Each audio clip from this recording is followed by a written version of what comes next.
বাড়িতে কোন জিনিস কোন আইটেম রাখা ঠিক নয়। বাস্তু দোষ থেকে বাঁচতে, যাতে বাড়িতে বাস্তু দোষ তৈরি না হয়, তার জন্য কোন আইটেমগুলো বাড়ি থেকে ফেলে দেবেন, বাড়ির মধ্যে রাখবেন না। প্রথম হচ্ছে ভাঙা কোনো কাঁচের জিনিস। কাঁচের যে কোনো আইটেম যদি ভাঙা হয় সেটা বাড়িতে রাখবেন না। বিশেষ করে ভাঙা আয়না বা কাঁচের অন্যান্য যে কোনো ভাঙা জিনিস আপনারা বাড়িতে রাখবেন না। নেক্সট হচ্ছে এক্সপায়ার যে কোনো আইটেম। যদি কোনো আইটেম এক্সপায়ারি ডেট যার আছে সেটা যদি এক্সপায়ার্ড হয়ে যায়, তাহলে সেই জিনিস বাড়ির মধ্যে রাখবেন না, বিশেষ করে এক্সপায়ার্ড মেডিসিন।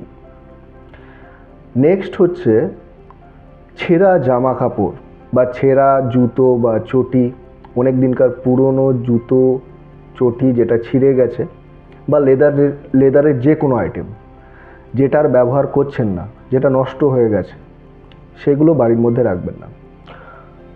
যে জুতো রাখার র্যাক, সেখানেই কিন্তু জুতো বা চটি রাখবেন, এবং সেই র্যাকে লক্ষ্য করবেন যে পুরনো ছেঁড়া জুতো বা চটি জমা হচ্ছে না তো।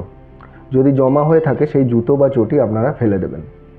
ছেঁড়া জামা কাপড়ও বাড়ির মধ্যে রাখা উচিত নয়।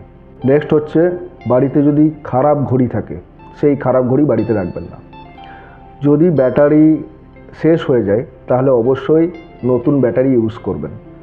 অর্থাৎ খারাপ হয়ে যাওয়া ঘড়ি বাড়িতে রাখা চলবে না।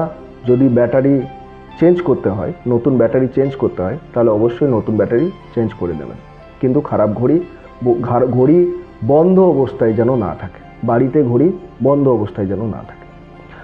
নেক্সট হচ্ছে বাড়ির দেওয়াল বা ছাদে যদি দেখেন ক্র্যাক ধরেছে বা ফাটল দেখা দিয়েছে, তাহলে অবশ্যই যত তাড়াতাড়ি সম্ভব সেই ক্র্যাকড ওয়াল বা ফাটলযুক্ত সেই ওয়াল, বাড়ির দেওয়াল, সেটা রিপেয়ার করিয়ে নেবেন। তাহলে বেশ কিছু আইটেমের নাম করলাম, সেই আইটেমগুলো বাড়িতে রাখবেন না। এবং যদি বাড়ির দেওয়ালে কোনো জায়গায় ফাটল থাকে, ছাদে যদি ফাটল থাকে, সেই ফাটলও কিন্তু রিপেয়ার করিয়ে নেবেন। আর একটা অন্যতম গুরুত্বপূর্ণ জিনিস হচ্ছে বাড়ির ছাদ। বাড়ির ছাদে কখনোই জং ধরা কোনো জিনিস রাখবেন না, বা নোংরা বাড়ির ডিসকার্ডের জিনিস, ভাঙাচোরা জিনিস, জং ধরা জিনিস, এগুলো যেন ছাদের ওপর না থাকে। ছাদে এগুলো রাখবেন না। বাড়ির ছাদ অবশ্যই সবসময় পরিষ্কার রাখবেন। তাহলে বেশ কিছু আইটেমের নাম বললাম, যেগুলো ডিসকার্ড করে দেবেন, বাড়িতে রাখবেন না। এবং বাড়ির ছাদ পরিষ্কার রাখবেন। বাড়িতে যদি কোথাও ফাটল দেখা যায়, সেই ফাটল কিন্তু অবশ্যই রিপেয়ার করে নেবেন। ভালো থাকবেন, ধন্যবাদ।